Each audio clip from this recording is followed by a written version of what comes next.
what the Raw Netflix debut could mean for WWE 2K. WWE has ebbed and flowed constantly throughout its existence. We had the huge popularity of the lewd and crude attitude era, the toned-down yet still biting ruthless aggression times, and finally the PG period that saw many hardened fans, myself included, walk away for years. Now the wrestling promotion has come to Netflix. Things are changing all over again. Its arrival on the streaming platform last week came with an overhauled presentation, plenty of excellent matches, and a comprehensive showcase of its biggest stars to an audience of fans new and old. But no matter how much the product itself changes, video games remain constant. It's a part of WWE's identity that, for several decades now, has seen new entries each and every year. Unfortunately, most of them aren't very good. How could WWE 2K evolve during the Netflix era? Don't get me wrong, there have been some bangers. WWF No Mercy, SmackDown Here Comes the Pain, and the last two WWE 2K titles have all been great fun, but there have been more stinkers than shiners, likely because there is an incentive to quickly churn out an entry every year with updated rosters, modes, and a game that reflects how exactly WWE has grown in the past 12 months. But in the modern era, that isn't enough time to make a AAA experience without cutting a few corners. I don't expect this philosophy to change during the Netflix era, but there are potential ways in which WWE could leverage its association with a streaming service to make each game so much more varied, enjoyable, and unexpected. Whether that comes in the form of support in Netflix games, official crossovers, or just more resources to work with, there's plenty worthy of discussion. Give us some seriously wild crossover DLC.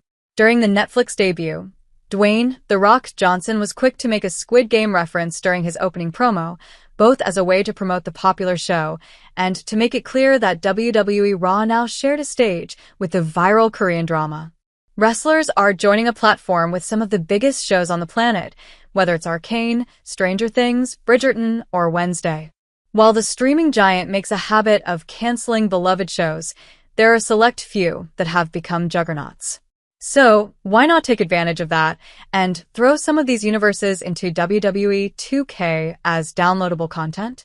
In recent years, the annual series has been returning to its arcade roots, showing more interest in plug-and-play fun than the intricacies of a simulator.